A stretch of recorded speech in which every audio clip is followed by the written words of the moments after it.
दिल्ली में भारत मंडपम में भारत टैक्स 2026 में मुख्यमंत्री डॉक्टर मोहन यादव शामिल हुए।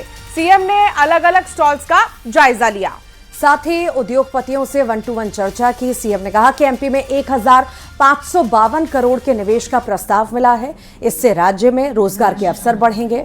उन्होंने एमपी में निवेश के अवसरों की चर्चा की और कहा कि एमपी में फॉर्म टू फैशन की क्षमता है, सस्ता लेबर, पानी, बिजली, सड़क की सुविधा है। सीएम ने रीजनल इंडस्ट्री कॉन्क्लेव का भी जिक्र किया और कहा कि हर क्षेत्र में उद्योग लगा है।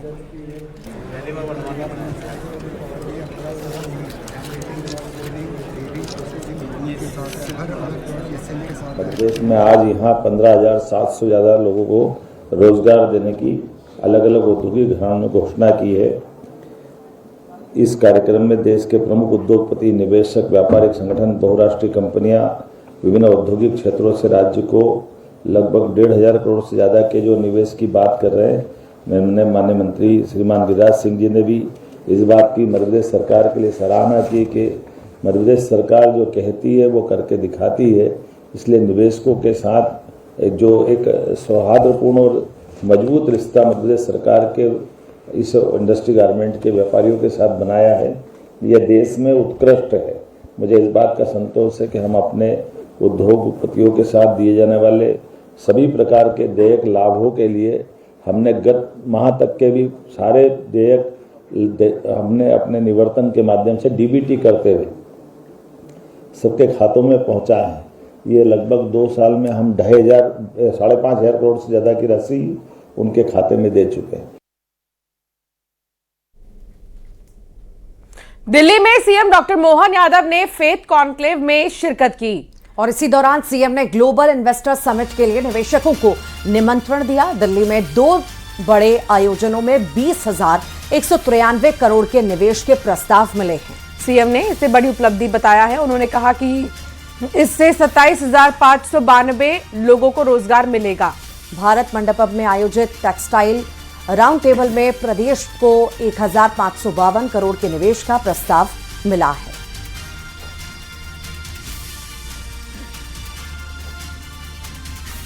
ये तस्वीर आपको दिखा रहे हैं जब सीएम ने फेथ कॉन्क्लेव में शिरकत की और ग्लोबल इन्वेस्टर समिट का उन्हें निमंत्रण भी दिया।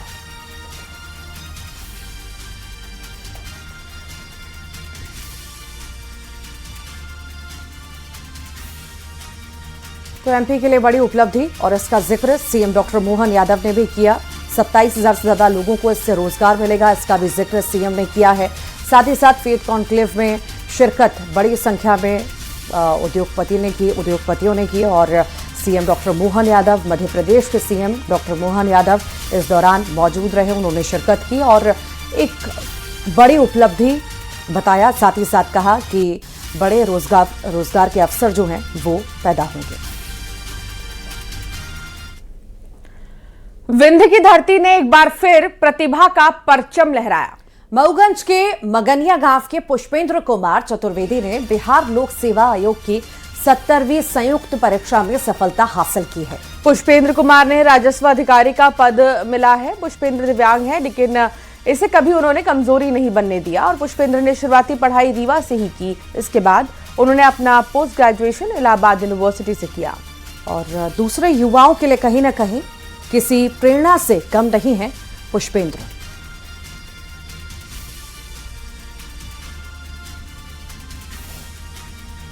और जैसे मैं 12वीं पास हुआ उसके बाद से मैं सिविल सेवा की तैयारी में लग गया और मुख्यतः मेरा जो फोकस था वो संघ लोक सेवा आयोग की ओर था।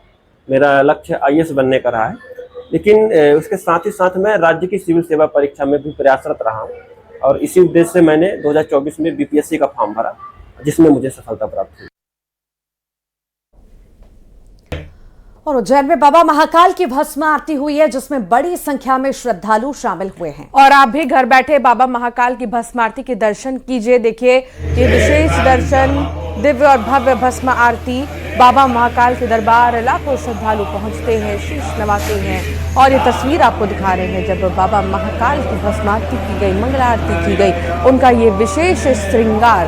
अब बहुत जल्द सावन की शुरुआत भी होने वाली है और उसके पहले भी लगातार श्रद्धालुओं के महाकाल के दरबार पहुंचने का सिलसिला जारी है।